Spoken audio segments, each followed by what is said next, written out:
هلا وبنات، صباح الخير، صباح الورد والياسمين والفل على أحلى متابعات بالدنيا. شلونكم بنات؟ شو أخباركم؟ إن شاء الله الجميع بأفضل حال. حبيت أشارككم ريوقنا الصباحي، وهاي اليوم غدانا لهذا اليوم يعني مسوين ثواب. إحنا لين انتقلنا ببيت جديد وسوينا ثواب للإمام، وحبيت أشارك غدانا وثوابنا وياكم حبايبي. اليوم غدانا سمك وخضرة والقاس مع الله. هسه بديت إنه طبخت تمن أحمر، بصل ودهن بزيت وفلفل. هاي بديت يعني أثرم له فلفلاية، وأبدي راح أحمس الفلفلاية والبصل سوا يعني. وهاي بدأ يحمس عندي البصل والفلفل، وهسه راح أضيف المعجون، وهمين أحمس المعجون هنا. أنا شوية أخليه ياخذ شوية يعني تشويحة خفيفة، وبعدين راح أضيف المعجون هنا حبيباتي. ضفت المعجون وبديت أحمس المعجون والبصل والفلفل، وبعدين راح أضيف التمن.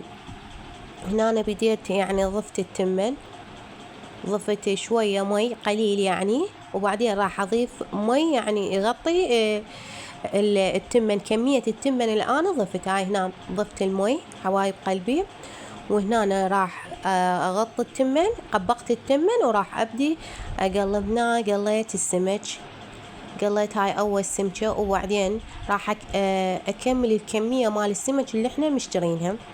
هنا أنا كملت عندي السمكة الأولى، وراح أبدي أقلي السمكة الثانية حبيباتي. وهنا كملت سمكاتنا.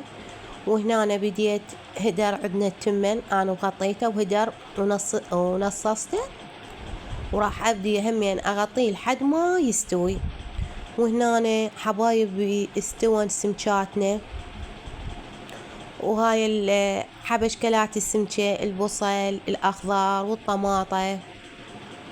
وهنا أنا كمل غدانا وصبيت طرشي زائد تمن والقاس مع الله. حبايب اعذرونا اليوم أنا يعني صبيت علقة، لأن أغراض المطبخ كلها بايعينها، وبعدنا ما جايبين أغراض جديدة، فهذا قدرت أصوره لكم يعني على الخفيف، لأن ما أقدر أدخل للاستقبال وأصور لأن عندنا خطار. وهنا أنا كمل غدانا وبدينا نظفنا، وهاي استقبالنا الجديدة، وإن شاء الله تكون عتبة خير ورزق وعافية وتغيير الحال للأفضل والأحسن، وجور للخواطر علينا وعليكم حبايب قلبي.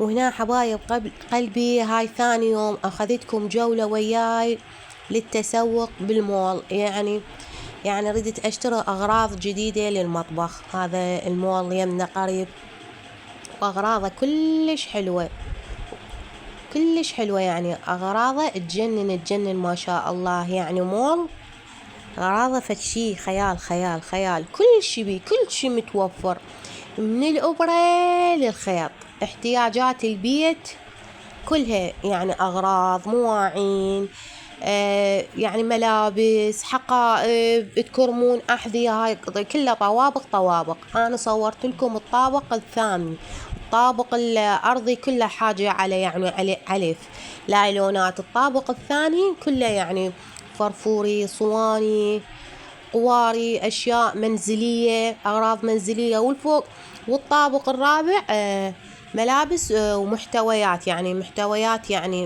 انتي تحتاجيها بيومك، يعني مثل الملابس، الدشاديش، الحقائب اشكال والوان. هنا هاي الصواني، يعني انا همين اشتريت من الصواني. ان شاء الله الفيديو الجاي راح اشوفكم مشترياتنا. وهنا خلص فيديونا.